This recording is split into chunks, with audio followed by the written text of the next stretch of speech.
नमस्कार सभी को। आज हम बात करने वाले हैं राम के विषय में।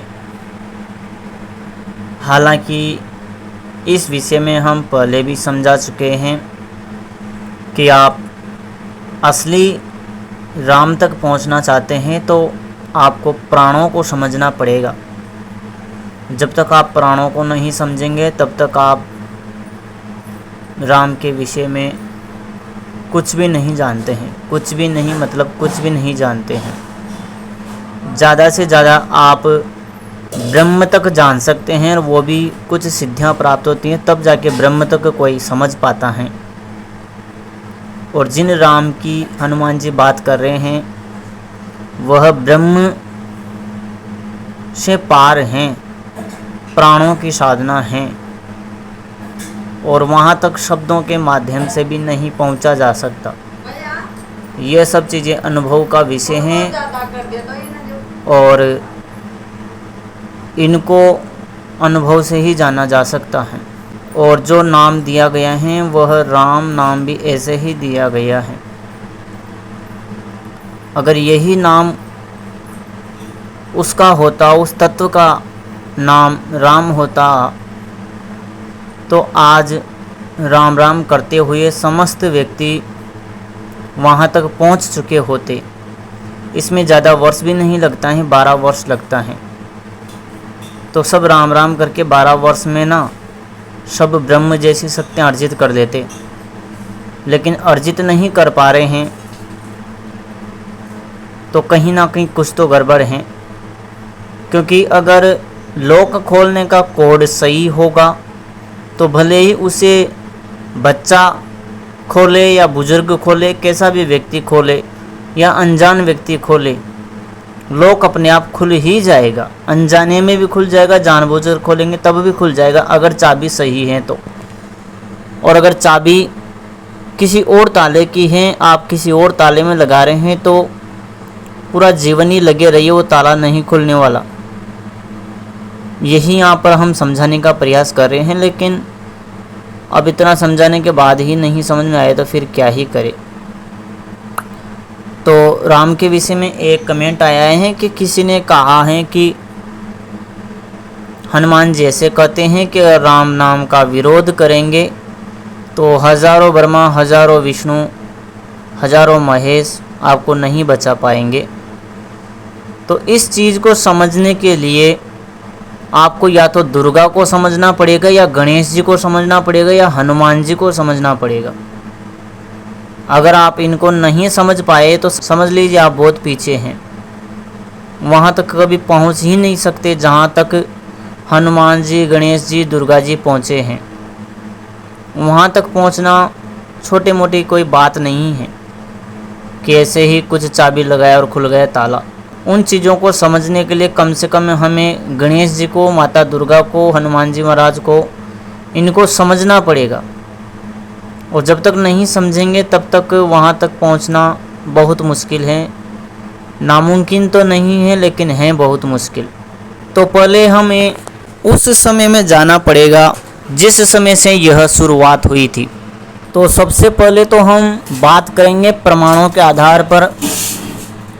जब प्रमाण से आगे हम बढ़ेंगे तो फिर वहाँ पर अनुभव की बात करेंगे, क्योंकि प्रमाण हम ज़्यादा से ज़्यादा ब्रह्म तक के दे सकते हैं। ब्रह्म से ऊपर के कोई भी व्यक्ति प्रमाण नहीं दे सकता, अनुभव ही बता सकता है। क्योंकि जितनी भी चीज़ें लिखी हुई हैं वो अपराप्रकृति के अंतर्गत आते हैं।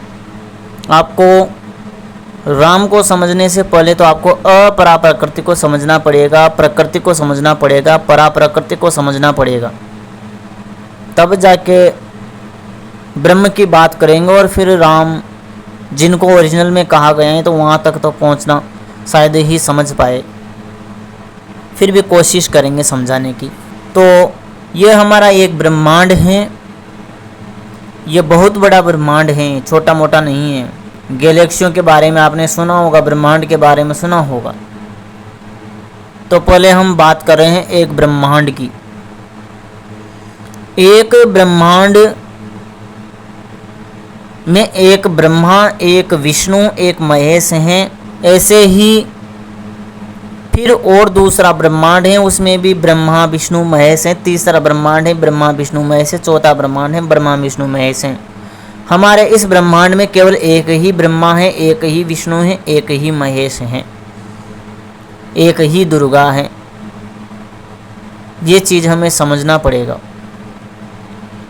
तो इससे आगे बढ़ने से पहले हम बात करेंगे भौतिक आधार पर। पहले सामान्य स्तर पर समझे, अब इसका सामान्य स्तर भी अध्यात्म ही होगा।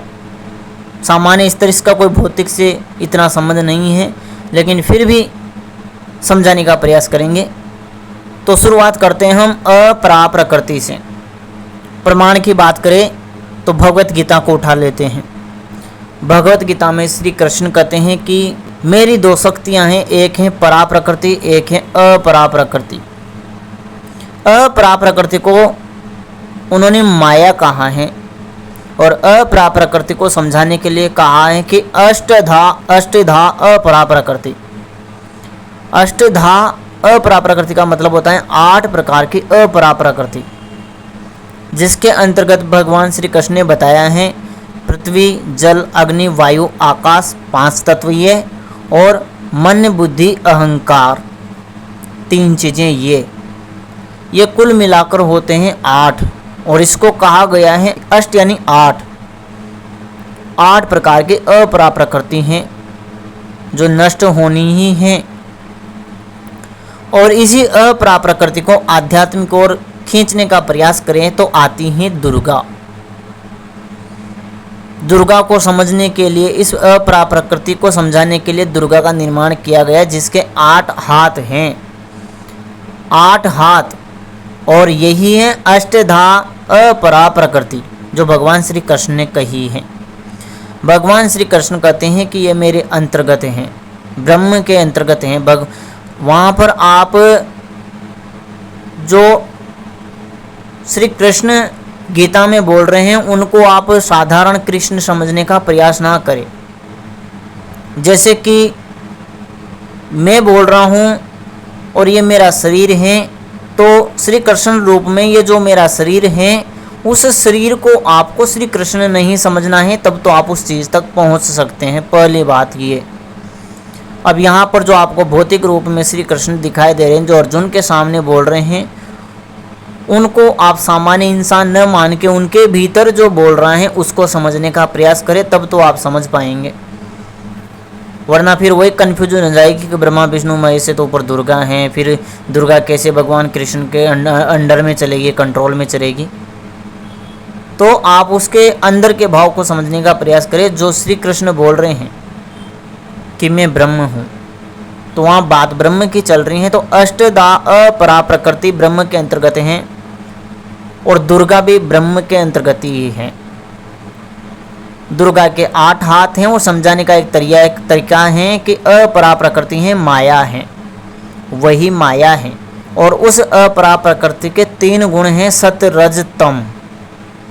और दुर्गा के नीचे स्तर पर समझने का प्रयास करें तो ब्रह्मा विष्णु महेश, विज्ञान में इलेक्ट्रॉन, प्रोटॉन, न्यूट्रॉन आप समझ सकते हैं। और जब एक ब्रह्मांड में एक ब्रह्मा विष्णु महेश हैं, एक दुर्गा हैं, उस ब्रह्मांड से बाहर निकलते हैं तो और दूसरा ब्रह्मांड आता है। एक ब्रह्मांड, हमारा जो ब्रह्मांड है वो 5वां ब्रह्मांड हम मान सकते हैं, लेकिन अभी ये 4था ब्रह्मांड है वर्तमान में। इसको पुराणों के आधार पर हम समझने का प्रयास करें, क्योंकि यहाँ उदाहरण पुराणों का ही देना पड़ेगा। हालांकि हम पुराणों का बहुत कम देते हैं, क्योंकि पुराणों में आते हैं तो फिर वेद तो और ऊपर निकल जाते हैं, फिर तो समझ ही नहीं पाते व्यक्ति, लेकिन समझाना पड़ता है। अब उस पुराणों के आधार पर समझे तो फिर व्यक्ति बहुत कन्फ्यूज हो जाते हैं। यहाँ हम लोगों के सवाल कम करने की कोशिश कर रहे हैं, लेकिन पुराणों का उदाहरण देने से तो फिर सवाल और ज़्यादा बढ़ जाते हैं, इसलिए हम पुराणों के उदाहरण बहुत कम देते हैं। देखो, एक प्रकार से ऐसा है कि किसी चीज़ को समझाने के लिए किसी नाटक का किया जाना आवश्यक है, और जो नाटक में जो पात्र हैं वो असली पात्र नहीं हैं, लेकिन घटना वैसी की वैसी ही है, घटना वैसी ही हुई थी, उसी को ही समझाया जा रहा है। इसी प्रकार पुराणों में समझाया गया है। पुराणों में आप शिव देखेंगे, देखो शंकर देखेंगे, शिव देखेंगे, महाशिव देखेंगे, सदाशिव देखेंगे, आदि परम शिव, पता नहीं क्या क्या, फिर वो तो हो गया काम तमाम। किसी का फ़ोन आया था तो उन्होंने यही पूछा था, उनको भी यही चीज़ हमने समझी। हालांकि एक ही चीज़ हम बार बार समझाते हैं तो फिर हम उस चीज़ से बोर होने लग जाते हैं, और उस समय रिकॉर्ड कर लेते तो शायद ये ज़रूरत नहीं पड़ती। लेकिन रिकॉर्ड करते हैं तो फिर आवाज़ बदलनी पड़ती है व्यक्तियों की, उसमें वॉइस चेंजर लगाना पड़ता है।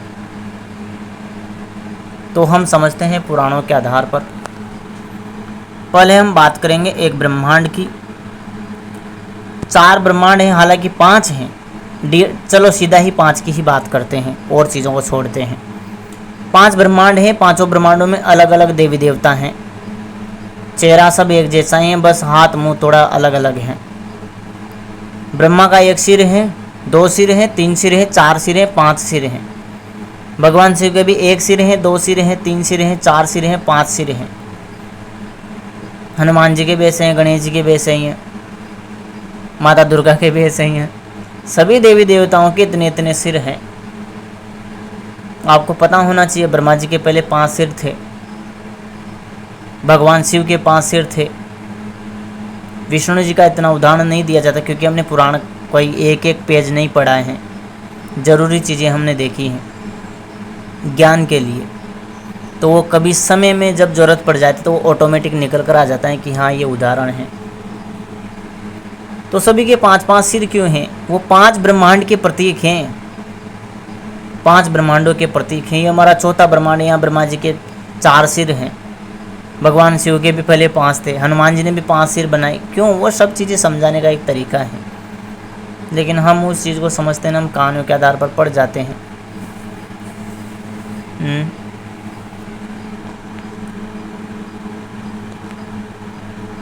तो यह हमारा एक ब्रह्मांड है। यहाँ पर एक ब्रह्मा विष्णु महेश हैं, दुर्गा हैं। इससे बाहर निकलते हैं तो और एक ब्रह्मांड आ जाता है, और ज़रा ब्रह्मांड आ जाते हैं। 4 ब्रह्मांडों के बाद एक बड़ा ब्रह्मांड आता है जहाँ के अधिपति हैं गणपति, जिनको गणेश कहा जाता है। गण ये जितने भी हैं ना, हालांकि हम तो गण तो बहुत छोटी चीज़ों को मानते हैं, लेकिन एक ब्रह्मांड के क्षेत्र में समझा जाए ना तो ये ब्रह्मा विष्णु महेश भी एक गण हैं। गण मतलब इनके भीतर भी गुण हैं, ये निर्गुण नहीं है, ये सगुण हैं सब। तो ये ब्रह्मा विष्णु महेश दुर्गा सभी के भीतर गुण हैं। ब्रह्मा विष्णु महेश में एक एक गुण है, दुर्गा में 3 गुण हैं। गीता के अनुसार समझे तो सत रज तम 3 गुण हैं, और प्रकृति त्रिगुणात्मिकता है, 3 गुणों की है। और जिसमें जो दुर्गा है उसके 8 हाथ हैं, उसको माया कहा गया है, और भगवत गीता में अपरा प्रकृति कहा गया है। जब तक अपरा प्रकृति से व्यक्ति आगे नहीं बढ़ेगा तब तक उसके मन में सवाल रहेंगे ही सही। अपरा प्रकृति को पार करने तक उसके मन में सवाल रहेंगे ही सही, तर्क वितर्क रहेगा ही सही। और जब परा प्रकृति में पहुंच जाएगा, अपरा प्रकृति से ऊपर निकल जाएगा, तो उसके सारे सवाल खत्म हो जाएंगे। किसी से कोई सवाल पूछने की आवश्यकता ही नहीं पड़ेगी। लेकिन सवाल पूछने की ज़रूरत पड़ती है जब अपरा प्रकृति में मनुष्य स्थित होता है। अपरा प्रकृति के अंतर्गत क्या आते हैं वो हमने बताया आपको। एक तो पंच तत्व आते हैं, और मन बुद्धि अहंकार आता है। तो मन कार्य करता है यहाँ पर। मन हमेशा तर्क वितर्क करता है, विकल्प ढूंढता है। फिर आती है बुद्धि। बुद्धि मन को स्थिर करने का काम करती है। मन स्थिर हो जाएगा, ज्ञान थोड़ा बहुत आ जाएगा, लेकिन फिर अहंकार आ जाता है। ज़्यादा ज्ञान होने के बाद भी अहंकार आ जाता है। ये भी अपरा प्रकृति का ही एक अंश है। इससे ऊपर उठे बिना यह अहंकार भी नहीं जाएगा, क्योंकि यह अपरा प्रकृति माया है, और माया का मतलब है शक्तियाँ और सिद्धियाँ, जिनसे व्यक्ति चमत्कार दिखा सकता है। तो इस माया से ऊपर उन सिद्धियों को त्याग कर आगे बढ़ा जाता है, या फिर बिना त्यागे भी आगे बढ़ा जा सकता है, लेकिन उन सिद्धियों का उपयोग नहीं करे तब ऊपर बढ़ा जा सकता है। और सीधा है तो फिर या तो भक्ति है, फिर भक्ति में कोई अहंकार आता नहीं है, भगवान से बोलना पड़ता है जो भी चाहिए वो। और सिद्धियों में भगवान से नहीं बोलना पड़ता है, सिद्धियों में खुद ही ने ही सोचा और बस हो गया काम। खुद ही ऐसा लगता है इंसान को, अरे मैं तो खुद ही भगवान बन गया, इसलिए फिर वो अहंकार आ जाता है। लेकिन भक्ति में अहंकार नहीं आता है। भक्ति अपरा प्रकृति से ऊपर निकाल देती है व्यक्ति को, लेकिन शक्तियाँ सिद्धियाँ नहीं निकाल पाती हैं। उस अपरा प्रकृति से बाहर निकलने के लिए सिद्धियों को छोड़ना पड़ता है, तब जाके ऊपर व्यक्ति निकल पाता है। तो उस अपरा प्रकृति को पार करने के 3 तरीके हैं, या तो हनुमान जी की भक्ति करे, या साधना करे, माता दुर्गा की करे, गणेश जी की करे। ब्रह्मा विष्णु महेश के चक्कर में पड़ेंगे तो वहीं पर अटके रहेंगे, हमेशा सवाल आपके मन में रहेंगे ही सही, क्योंकि ये शांत शक्तियाँ हैं। इनके अवतार भले ही आपके लिए काम आ सकते हैं, लेकिन ब्रह्मा विष्णु महेश की अगर व्यक्ति करता है तो उसके मन में सवाल तो रहेंगे ही सही। लेकिन हनुमान जी की, गणेश जी की, माता दुर्गा की करते हैं तो उसके थोड़े सवाल कम हो सकते हैं, और होते भी है। तो जो ये 4 ब्रह्मांड हैं, इनके अधिपत्य एक ब्रह्मांड के अंतर्गत तो ब्रह्मा विष्णु महेश तीनों ही हैं। उसके ऊपर निकलते हैं तो फिर उनमें आते हैं महाब्रह्मा, महाविष्णु, महाशिव।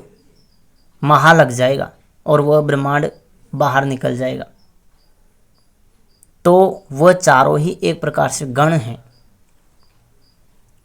सत रज तम तीनों गुण अलग हैं, और एक गुण ऐसा है जिसमें तीनों ही गुण समाहित हैं, जिसको दुर्गा कहा गया है। जब इनसे भी ऊपर बढ़ा जाता है तो फिर सभी जो गण हैं उनका एक अधिपत्य होता है। जैसे एक प्रत्येक जो किला है उसका एक राजा होता है। किला जिसको दुर्ग कहा जाता है, और यहाँ पर आध्यात्म में कहा गया है दुर्गा। उससे जब हम ऊपर उठते हैं तो फिर आते हैं उस दुर्ग के दुर्गापति, यानी कि गणों के गणपति, जिसको गणेश कहा गया है। ये गणेश वो गणेश नहीं है जिनको पार्वती ने निर्मित किया था अपने मेल से।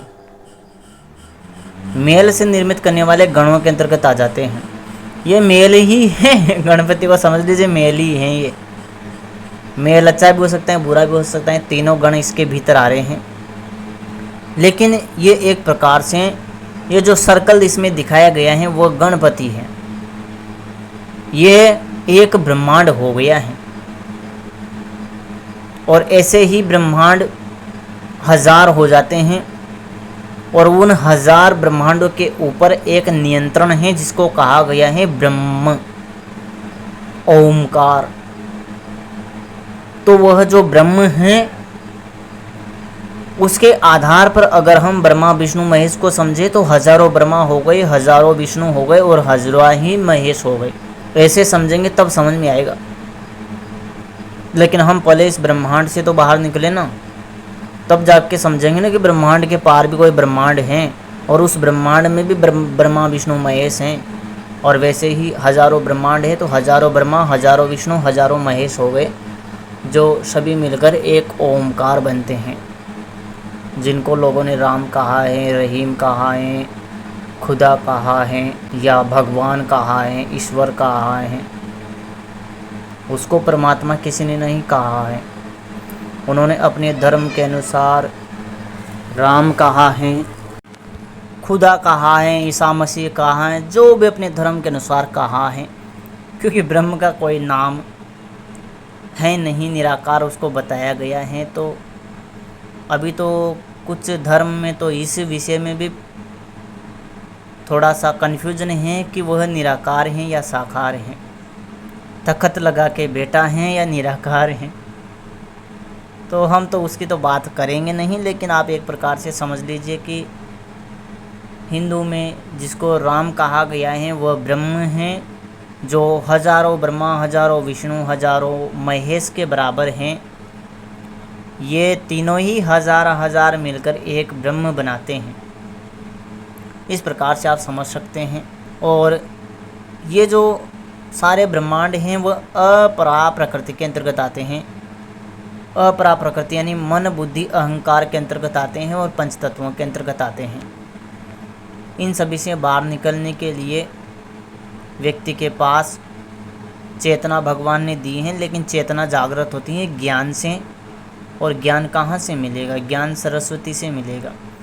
ये सरस्वती कोई भौतिक कोई ये नहीं है कि कोई भौतिक देवी देवता हो जो सफ़ेद वस्त्र पहनती हो, वो तो एक समझाने का एक तरीका है। ज्ञान का कोई स्वरूप नहीं है। ज्ञान यानी सरस्वती सफ़ेद वस्त्र पहनती है, यानी सफ़ेद ज्ञान सफ़ेद हैं, उस पर कोई मलिनता नहीं है, कोई गंदगी नहीं है, वो एकदम सफ़ेद है, पवित्र है ज्ञान। वो समझाने का एक तरीका है जो विवेक देता है। उसके पास, सरस्वती के पास हंस भी हैं जो विवेक देता है, जो निरसिर विवेक है, यानी सत्य असत्य की पहचान व्यक्ति को कराता है। जब व्यक्ति सत्य असत्य की पहचान करता है तो सत्य को वो छांट देता है, दूध को वो छांट लेता है, तो उसके पास सत्य सत्य ज्ञान हो जाता है और सत्य ज्ञान एकत्रित करते हुए सत्य की ओर आगे बढ़ जाता है। यह एक समझाने का तरीका है। अब इससे भी ना ही समझे तो फिर तो क्या ही करे। और जो राम कहा गया है, जिनमें हनुमान जी वाले राम हैं, वह तो ये ब्रह्म वाले भी नहीं हैं, वो पार ब्रह्म वाले राम हैं, लेकिन वो राम वाम कुछ नाम नहीं है उनका।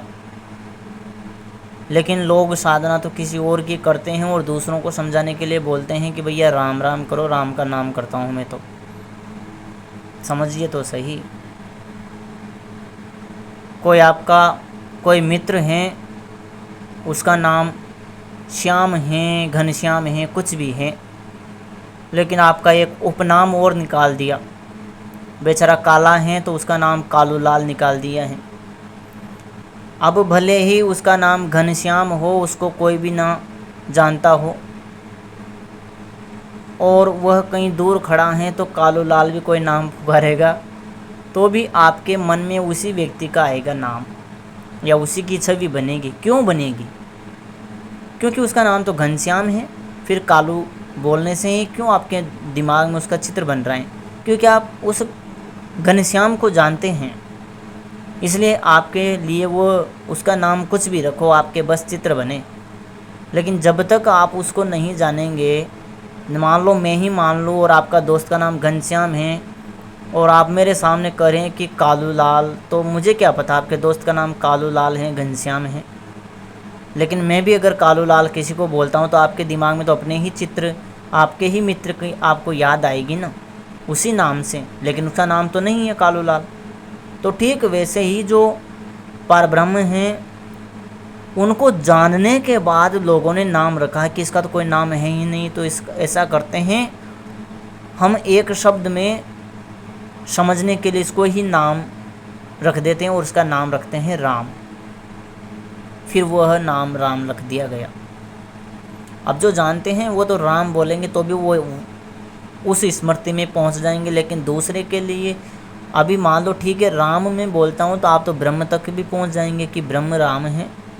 लेकिन जो बिल्कुल ही इस क्षेत्र में ज्ञान नहीं रखता है, आप उसके सामने बोलते हैं कि राम राम, तो वो सोचेगा कि वो जो धनुष वाले हैं, जो राम हैं, जो दशरथ के पुत्र हैं, उनकी ये बात कर रहे हैं, उनके लिए राम राम कर रहे हैं। तो समझने का फ़र्क है ना। आप 4 व्यक्ति बैठे हैं, वहाँ पर राम राम करेंगे तो आपने राम राम बोला है सिर्फ। लेकिन जो थोड़ा निम्न स्तर पे है, कम जानकारी रखता है, तो वह सोचेगा कि भगवान श्री राम की बात की जा रही है, जो लक्ष्मण के भाई हैं, माता सीता के पति हैं और दशरथ जी के पुत्र हैं। वो तो यही समझेगा, तो बोलेगा कि राम राम। फिर एक थोड़ा सा और ज़्यादा ज्ञानी है, वह समझेगा कि जो ब्रह्म है, ब्रह्म, उसको वो जानता है, उसे ओमकार का ज्ञान है। तो वो सोचेगा कि इसने शायद उस निराकार ब्रह्म को संबोधित किया है राम के नाम से, तो वो भी बोलेगा कि राम राम। वो सोचेगा सामने वाले को ब्रह्म का ज्ञान है, राम राम कर रहा है। फिर एक तीसरा है जो पार ब्रह्म का ज्ञान रखता है, गुरु परंपरा वाला, वो भी समझेगा कि इसको पार ब्रह्म का ज्ञान है, सत्य भक्ति का ज्ञान है, इसलिए राम राम कर रहा है, तो वो भी खुशी से बोलेगा राम राम। और चौथा है जो तो खुद ही सतगुरु हैं, उससे आप बोलते हैं राम राम, तो वो सोचेगा कि परमात्मा के लिए इसने बोला है राम राम, तो वो भी खुशी से राम राम बोलेगा। अब यहाँ पर शब्द एक ही है, लेकिन सभी जिन्होंने आपको राम राम बोला है वापस, उनका सबका ज्ञान अलग अलग है, सभी ने अलग अलग समझा है। तो ये समझने का एक तरीका है, लेकिन उस नाम के माध्यम से वहाँ नहीं पहुँचा जा सकता। वो पहले ज्ञान से समझा जाता है। जैसे उदाहरण दिए हैं आपको घनश्याम का, आपका मित्र घनश्याम है, किसी दूसरे का मित्र का नाम राधेश्याम है, किसी तीसरे का नाम कोई गोविंद वगैरह है।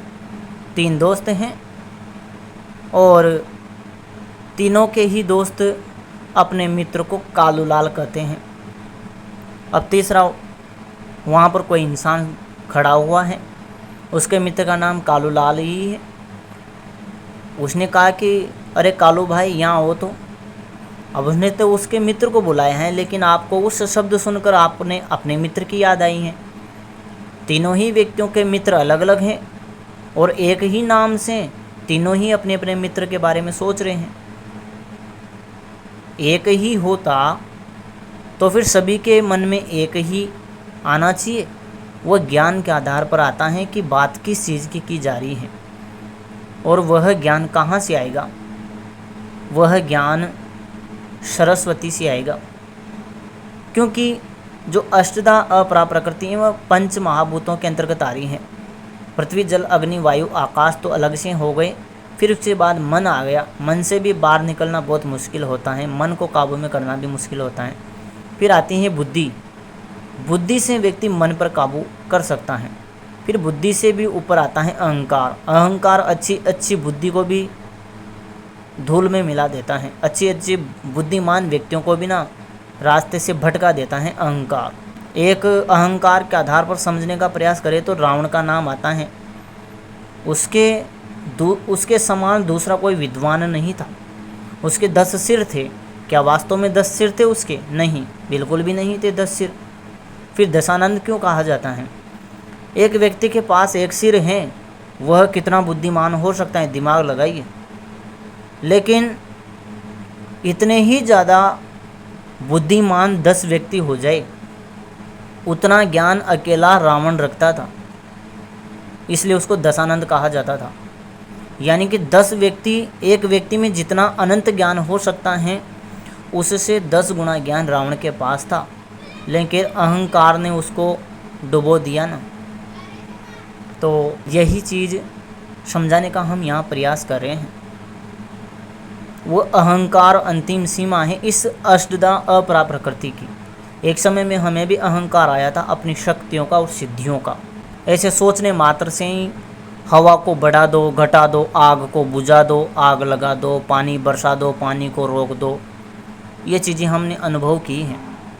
और जब ये चीज़ें व्यक्ति कर पाता है तो अहंकार आने लग जाता है। हमें भी अहंकार आया था, अरे हमारे भीतर तो इतनी शक्तियाँ हैं, तो हम प्रकृति को नियंत्रण कर रहे हैं, प्रकृति ही हमारे कंट्रोल में चल रही है, तो ऐसा अहंकार आ जाता है। तो उस अहंकार से जब पार निकलता है ना व्यक्ति, तब जाके ब्रह्म की ओर अग्रसर होता है। ये सिद्धियाँ व्यक्ति को अहंकार में डालती हैं। हम लोगों को पहले ठीक करते थे। ऐसे ऐसे व्यक्ति देखे हैं जो बड़े बड़े देवी देवताओं के पास जाते थे उपचार के लिए। देवी देवता यानी कि एक प्रकार से मंदिर वगैरह, जो जागृत मंदिर हैं वहाँ पर जाते थे, बड़े बड़े साधकों के पास होकर आते थे। बीमारियाँ ठीक नहीं होती थी और हम उस बीमारी को 20-21 दिन में ठीक कर देते थे, ज़्यादा से ज़्यादा 1 महीना लगता था। डॉक्टरों से गोलियां खाकर आए, ठीक नहीं हो रही हैं, 6-7 दिन में आराम आ जाता था और 1 महीने में बीमारी ठीक। तो हमें अहंकार आने लग गया है कि जिस चीज़ को डॉक्टर ही ठीक नहीं कर पा रहे उसको हम कर रहे हैं। यार अजीब है, जो बड़े बड़े साधकों के पास और आ रहे हैं वो ठीक नहीं कर पा रहे, उसको हम ठीक कर रहे हैं, तो मतलब हमारे पास तो बड़ी शक्ति है। इस प्रकार से हमें अहंकार आ गया था, घमंड आ गया था अपनी शक्तियों पर। और उस अहंकार और घमंड को किन्होंने ठीक किया? माता ने ठीक किया, भगवान शिव ने ठीक किया, इन्होंने ठीक किया। और सबसे ज़्यादा मदद की है मेरे 3 तत्वों की देवी ने। और फिर हमने एक रास्ता सूझा, हमने उन सिद्धियों को त्याग दिया। कई लोगों ने धोखा भी दिया, तो वह भी एक वजह थी। और सबसे बड़ी वजह थी नाभि दर्शना अप्सरा साधना।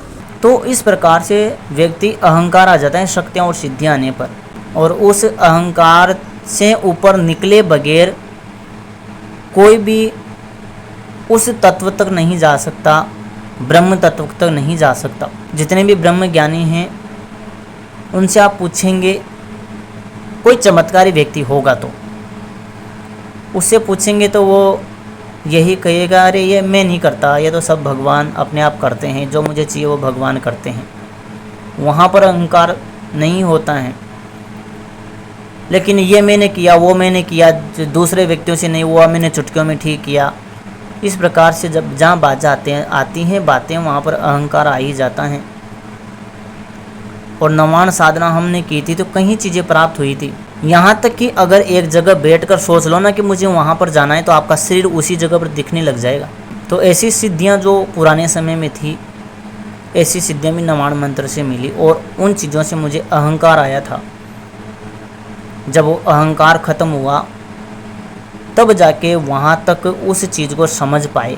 जब तक सिद्धियाँ हैं, शक्तियाँ कोई ये नहीं है, शक्तियाँ आपको भटकाती नहीं हैं, सिद्धियाँ आपको भटका सकती हैं, क्योंकि चुटकियों में काम होते हैं। अगर बड़ी सिद्धियाँ आई हैं तो जो अष्टदा अपरा प्रकृति हैं उसमें अंतिम सीमा में आता है अहंकार। जब इससे ऊपर उठता है व्यक्ति तब ही उस ब्रह्म की ओर अग्रसर होता है, जिसको अल्लाह कहा है, खुदा कहा है, राम कहा है, सब अपने अपने हिसाब से नाम दिया है। और वह राम हिंदू धर्म के अनुसार वह राम हजारों ब्रह्मा, हजारों विष्णु, हजारों महेश के बराबर हैं। उसको समझना आवश्यक है। ब्रह्म तक व्यक्ति सब समझ सकता है। घट घट में राम है। घट किसको कहा जाता है? हृदय को। और भगवत गीता में कहा गया है कि मैं प्रत्येक जीव के हृदय में विराजमान हूँ। हृदय की आवाज़ को सुनो, आवाज़ आती है ओम हुम। श्वास की आवाज़ को भी सुनो स्पष्ट रूप से, तो ओम हुम। लोग ऊपर से ही सुनते हैं तो उनको सोहम सुनाई देता है, लेकिन जो सोहम को सुनते सुनते भी गहराई में जाइए, ओम हुम आने लग जाएगी। हृदय की आवाज़ भी ओम हुम आने लग जाएगी। वो है ब्रह्म। ब्रह्म छोटी मोटी चीज़ थोड़ी है, वो तो सिर्फ ब्रह्म का आभास मात्र है, ब्रह्म नहीं है। जिसको कहा है हिंदू के अनुसार राम, क्योंकि ओम कहते हैं तो कोई छवि बनती ही नहीं। जब छवि नहीं बनेगी तो किसी से जुड़ेगा ही नहीं, और जब किसी से जुड़ेगा नहीं तो भाव नहीं आएगा। भाव नहीं आएगा तो मंत्र सिद्ध ही नहीं होगा। इसलिए भाव जोड़ने के लिए इस्लाम में उसको खुदा कहा है, अल्लाह कहा है, और हिंदू में उसे राम कहा है। कुछ हरि भी कहते हैं। तो हजारों ब्रह्मा विष्णु महेश के बराबर हैं। उसको समझेंगे तब हैं, वरना इस नाम को समझने के लिए तो धर्मों में लड़ाई तक हो जाती है। लेकिन उस चीज़ को समझने का तो प्रयास करें ना। अल्लाह की दो आंखें हैं, चांद सूरज। ब्रह्म की दो आंखें हैं, चांद सूरज। भगवान श्री कृष्ण की आंखें हैं, चांद सूरज। किसी को भी उठा लो ना, सब अपने धर्मों के जो बड़े से बड़ा देवी देवता हैं उसकी आंखें चांद सूरज हैं। अरे जब चांद सूरज किसी की आंखें हैं तो वह एक ही तो इंसान होगा ना, ज़्यादा थोड़ी ना होगा। उस चीज़ को समझेंगे तब है ना, वरना लड़ते रहिए। हमारे अल्लाह के लिए किसी ने गलत बोल दिया, हमारे राम के लिए किसी ने अलग बोल दिया। अरे जब सब एक ही है, लड़ने की कहाँ आवश्यकता है भैया? वो चीज़ तो समझना पड़ेगा ना। सूरज सभी का एक ही है। अब सूरज के लिए कोई लड़ाई करने लग जाए कि अरे दूर, ये हमारा सूरज है, दूसरा बोलेगा नहीं नहीं ये तुम्हारा नहीं, हमारा सूरज है। उस चीज़ को समझे तो सही कि ये हमारा ही नहीं, सभी का है, सभी का सूरज है, हम सब का सूरज है।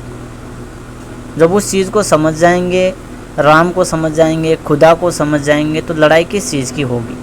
धार्मिक लड़ाई तो कम से कम नहीं होगी। दूसरी लड़ाइयों की अलग बात है। और जो हनुमान जी वाले राम है ना, उनको तो समझना बहुत मुश्किल है। मन बुद्धि से तो कोई समझ ही नहीं सकता, उसे चेतना से समझा जा सकता है। और वह चेतना कैसे जागृत होगी? चेतना ज्ञान से जागृत होगी। ज्ञान कहाँ से आएगा? ज्ञान आएगा भीतर से। भीतर उतरेंगे तो पार ब्रह्म तक का ज्ञान प्राप्त कर सकता है व्यक्ति। ब्रह्म का भी अंदर से ही मिलता है, लेकिन ब्रह्म का किताबों को पढ़कर भी प्राप्त किया जा सकता है ब्रह्म का ज्ञान। लेकिन पार ब्रह्म का तो फिर अंदर उतरना ही एक मार्ग है। अगर साधना के माध्यम से करते हैं तो सरस्वती साधना करके भी ब्रह्म तक का ज्ञान अर्जित किया जा सकता है। सरस्वती साधना से नहीं करना चाहते हैं तो फिर गुरु ही एकमात्र उपाय है, और कोई उपाय नहीं है ब्रह्म को समझने का। और अगर गीता के अनुसार समझे ना, तो वह जो राम है वह सामान्यतः ब्रह्म है। तो उसको गीता में कहा गया है ओम तत्सत, वह सत्य है। इसको और अपनी भाषा में समझने का प्रयास करें तो आपने सुना होगा राम नाम सत्य है। शुद्ध करने का प्रयास करें ना तो सच्चाई अपने आप सामने आ जाएगी। और इसी वाक्य को हम समझाने का प्रयास करें तो यही वाक्य भगवत गीता से वैसा का वैसा ही मिलान खा जाता है। तो सुनिए उस वाक्य को। कहा जाता है कब? मरने के वक्त कहा जाता है। जीवित रहते रहते तो कोई कहता ही नहीं है। कोई पिटाई ना कर दे कि क्या बोल रहे हैं भाई, तो मरने के वक्त बोला जाता है। और कहा जाता है कि राम नाम सत्य, और सत्य बोलो गत। इसको हिंदी में करते हैं, राम नाम सत्य है। और सत्य बोलते बोलते ही व्यक्ति को गति प्राप्त होती है, मोक्ष प्राप्त होता है। यह परम गति नहीं है, यह ब्रह्म वाली गति है, जो 1000 युगों के बाद वापस पुनर्जन्म होता है। 1000 युगों तक कोई पुनर्जन्म नहीं होता है। ये वह गति है। इसको ओम तत्सत बोले, हिंदी करे तो ओम वह सत्य है, और राम नाम सत्य। इसको भी हिंदी करे तो राम नाम यानी वह, सत्य यानी सत्य है, वह राम नाम सत्य है। और ऐसे बोले संस्कृत के अनुसार, गीता के अनुसार, तो ओम वह सत्य है, वह ओम सत्य है, वह राम सत्य है। कैसे भी उल्टा पुल्टा बोलो, बात तो एक ही आने वाली है, और सत्य ही पूजनीय है। इसको ऐसे समझ लीजिए। उधर इस्लाम में जाए तो अल्लाह के सिवा कोई इबादत योग्य नहीं है, अल्लाह के सिवा कोई भी पूजनीय नहीं है, वो भी बात यही है। पंजाबी में जाए तो उधर भी ऐसा ही आता है, एक ओमकार, वही जो एक ओमकार है, तो बात वही चल रही है। जो सिख हैं उनमें उस ओम को वहीं का वहीं रखा गया है, उसका कोई नाम नहीं दिया है उन्होंने। हिंदू में उसको नाम दे दिया है राम, और इस्लाम में राम दे दिया है खुदा। तो उस एक मात्र मंत्र एकाक्षर ब्रह्म को समझने का हम प्रयास कर रहे हैं। पार ब्रह्म की तो बात ही छोड़िए, पार ब्रह्म तो शब्दों से समझाना मुश्किल है। वो तो पहले हमने समझा दिया, वो तो सिद्धियों के अनुसार समझाया है। स्पष्ट कहाँ समझाया है कि सिद्धियाँ ऐसी सिद्धियाँ मिलती हैं, वो तो अलग चीज़ है ना। लेकिन यहाँ पर हम शब्दों के माध्यम से ब्रह्म तक समझा सकते हैं।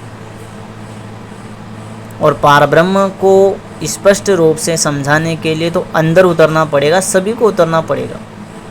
जिसको जानना है उसको उतरना ही पड़ेगा अंदर की तरफ। और वह पार ब्रह्म प्रकट कब होगा? वह सत्य से प्रकट होगा। शुरुआत तो ब्रह्म से ही करनी पड़ेगी, डायरेक्ट पार ब्रह्म में नहीं पहुंचा जा सकता।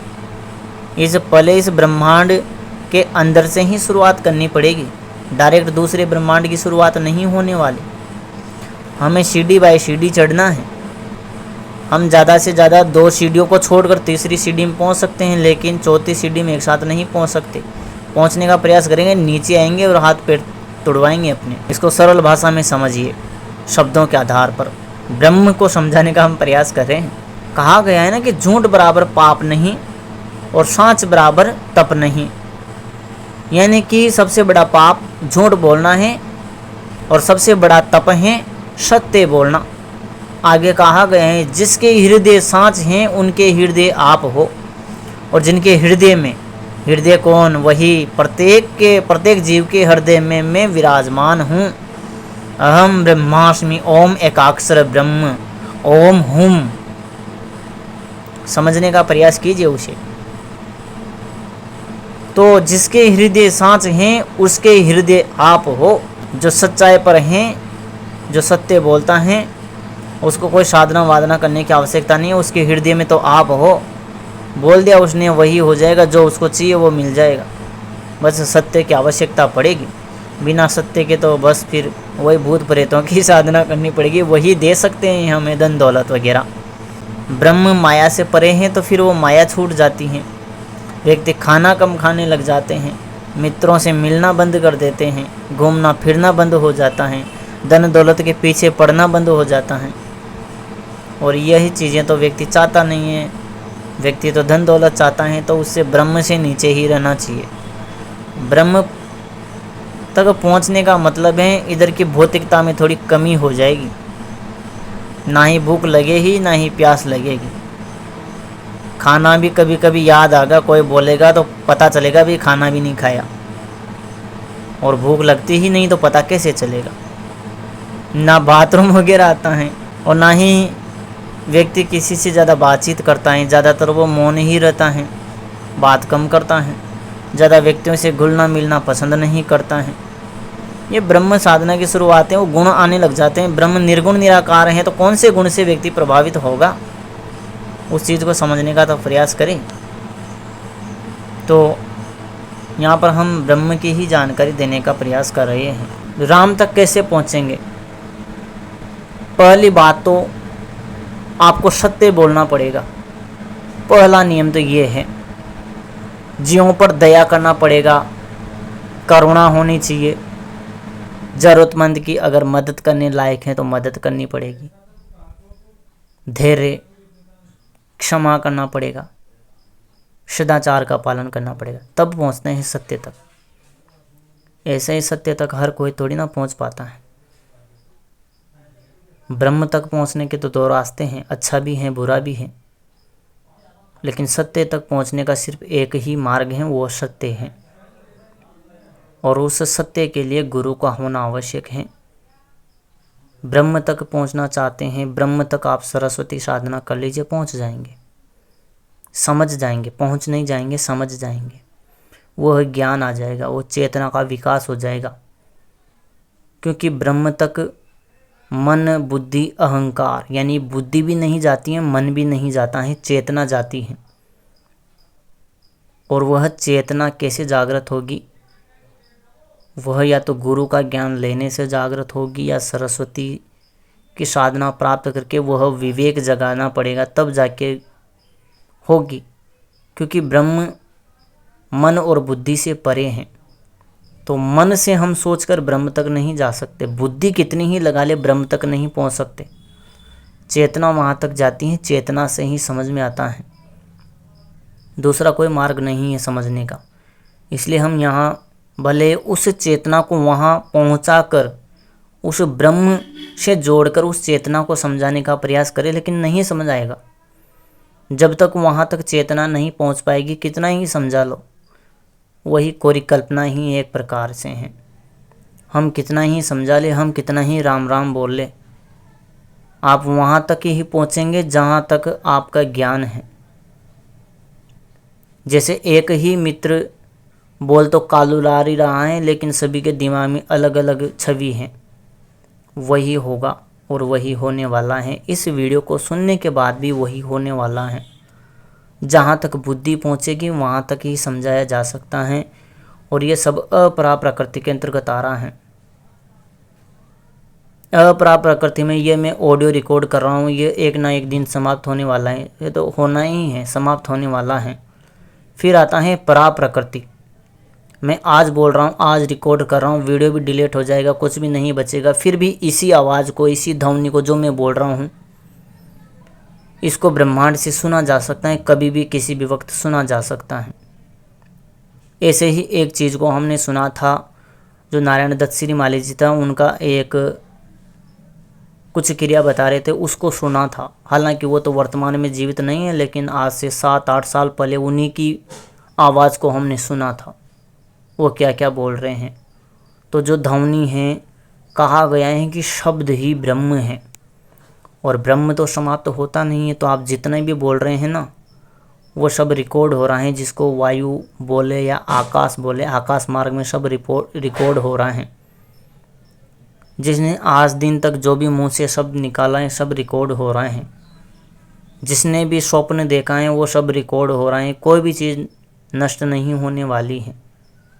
जो लिखी हुई चीज़ें हैं, मन बुद्धि अहंकार के अंतर्गत आती हैं, पंच तत्वों के अंतर्गत आती हैं, वो सब डिलीट हो जाएगा।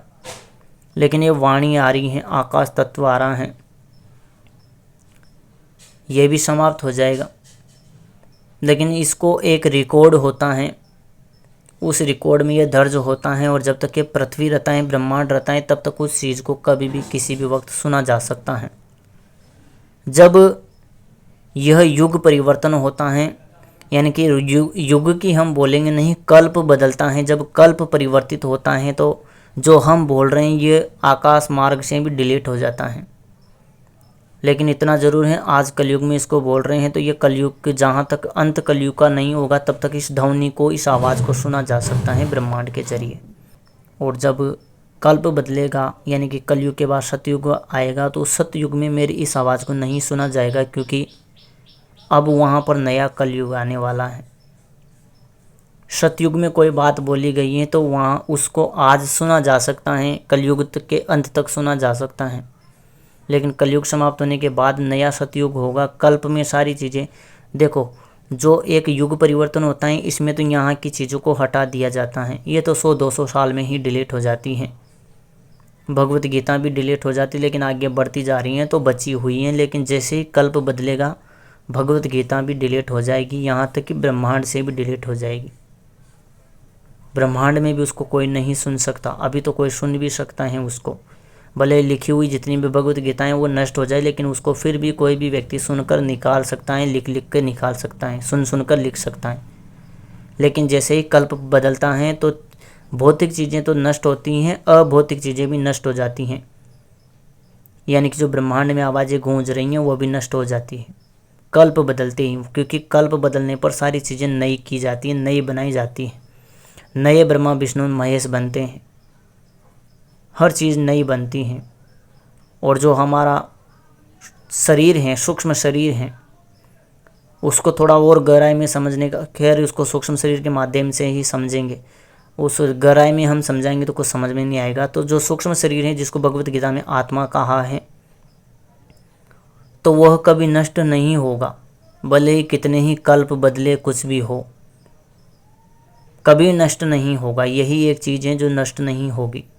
और उसके भीतर के ज्ञान को भी नष्ट कर दिया जाता है। कल्प जैसे, कल्प नहीं, जो 1000 युग बदलता है, उसके बाद उन चीज़ों को भी उस आत्मा से डिलीट कर दिया जाता है। पीछे की स्मृति कुछ भी नहीं रखी जाती है, नए सिरे से उनको चलाया जाता है। और जब ये अलग अलग जन्म बदलते हैं कलयुग में, तो उसमें तो हर जन्म में ही डिलीट कर दिया जाता है शरीर से, तो आत्मा में तो स्टोर रहता है। तो यह गहरा ज्ञान है, जिसको समझना आसान नहीं है। मन बुद्धि से तो समझना आसान है ही नहीं। इसको चेतना के स्तर से समझाया जा सकता है, ज्ञान से समझा जा सकता है। जब तक उस ज्ञान तक हम नहीं पहुंच सकते, तब तक उस चीज़ को समझ नहीं सकते। अपने हिसाब से हम कल्पना करेंगे, उससे ज़्यादा कुछ नहीं है। अष्टधा अपरा प्रकृति से जब तक आगे नहीं बढ़ेंगे, तब तक उस ज्ञान को नहीं समझ सकते। जिसको भले ही श्री कृष्ण आकर समझाए या कोई भी आकर समझाए, उसको नहीं समझाया जा सकता, समझ ही नहीं सकता कोई व्यक्ति। उस स्तर तक उसकी चेतना पहुँचे, तब जाके उस चीज़ को समझाया जा सकता है। अभी जैसे मान लो, इस वक्त अगर हम ये बोले कि हम अजर हैं, अमर हैं, अजन्मा हैं, और ना ही कोई अस्त्र शस्त्र मुझे मार सकता है, ये चीज़ हम बोले, तो समझने वाले ये समझेंगे कि ये सत्य बोल रहा है, ऐसा ही है। और जो अपरा प्रकृति के अंतर्गत मन और बुद्धि से सोचेंगे, वो बोलेगा कि कैसा बेवकूफ़ आदमी है, चलो मेरे पास आओ, मैं काट कर दिखाता हूँ, मैं मार के दिखाता हूँ तुम्हें। तो वो उस चीज़ को नहीं समझ सकता। उस चीज़ को समझने के लिए उस स्तर की चेतना होनी चाहिए, तब जाके समझेंगे। वरना कोई ये व्यक्ति कह देगा कि मैं हर जगह हूँ, जहाँ चाहो मैं उपलब्ध हो सकता हूँ, तो समझने वाला बोलेगा कि वाकई में वैसा तो प्रत्येक व्यक्ति कर सकता है। और जो नहीं समझेगा वो बोलेगा कि फेंकरा है, या तो नशा कर रखा है, या दारू भांग वगैरह पी रखा है, इसलिए ऐसा बोल रहा है। लेकिन उस चीज़ को समझने के लिए कम से कम आत्मबोध होना आवश्यक है। आत्म साक्षात के हम बात नहीं कर रहे हैं, कम से कम आत्मबोध होना चाहिए। और जब व्यक्ति को आत्मबोध हो जाएगा तो वो समझेगा भगवान श्री कृष्ण ने बात तो सही कही थी, किसी भी व्यक्ति को कभी मारा ही नहीं जा सकता और ना ही वो मर सकता है। वो तो अजन्मा है, अविनाशी है, मर ही नहीं सकता तो मारेगा कौन।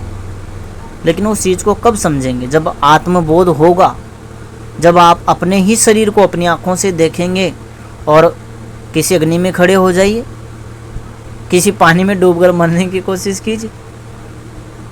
जब वैसा होगा ही नहीं तो अपने आप समझ में आ जाएगा कि सही है, ना तो कोई मार सकता है, ना ही कोई जला सकता है। तब जाके वो बोध होता है। डूबकर तो शरीर को मारा जा सकता है, आग में पटक कर तो शरीर को जलाया जा सकता है। पहले उस बोध तक तो पहुंचने का प्रयास करे। ये कोई ज़्यादा बड़ी बात नहीं है उस बोध तक पहुंचने की। बस अपने शरीर को और खुद को अलग समझने की देरी है, और वो चीज़ समझ में आ जाएगी अपने आप। और यह चीज़ हम आपको आने वाले समय में समझाने का भी प्रयास करेंगे। पहले हम ज्ञान के आधार पर बात कर लेते हैं, फिर प्रैक्टिकल पर भी हम करते हैं बातें। लेकिन ये चीज़ें यूट्यूब पर बता नहीं सकते, क्योंकि प्रैक्टिकल इन चीज़ों का जब बताते हैं तो बहुत दूर की दूरी है।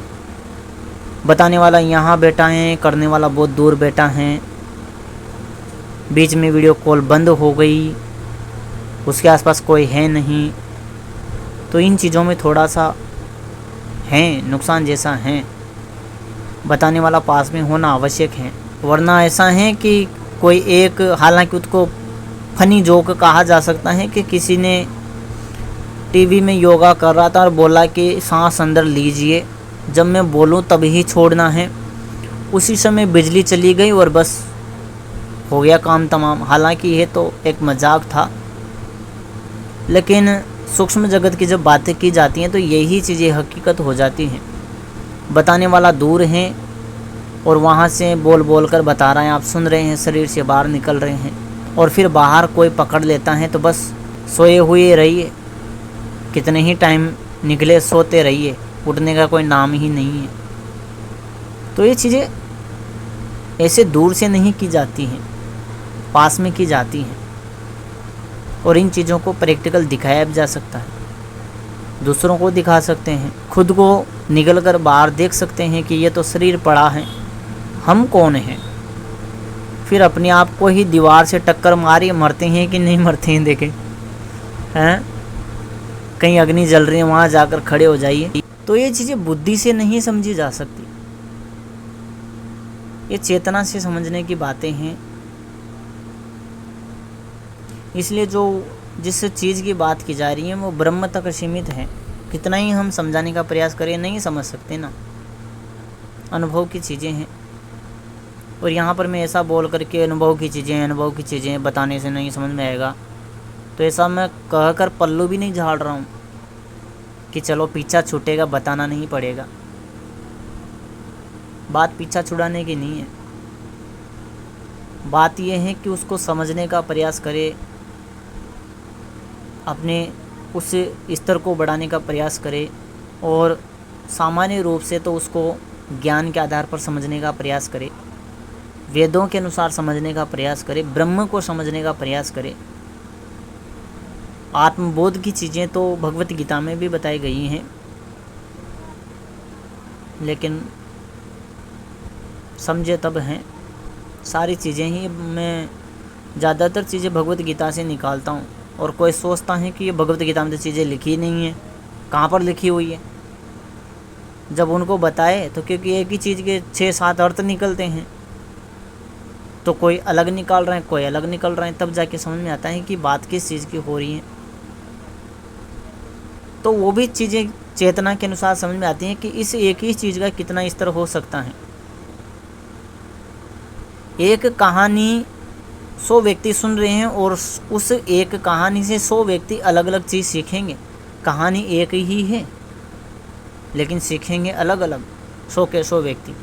वो चेतना का स्तर है कि किसका स्तर कितना है, किसके पास कितना ज्ञान है। उसी के अनुसार वो अलग अलग उस एक ही कहानी को अपने जीवन में किस जगह फिट करता है, वो उसके ज्ञान पर निर्भर करता है। तो उस राम को समझने के लिए पहले हमें जो ये भौतिक जगत के राम हैं उनको समझने का प्रयास करेंगे, जो निकल चुके यहाँ से। त्रिदेवों को समझने का प्रयास करें।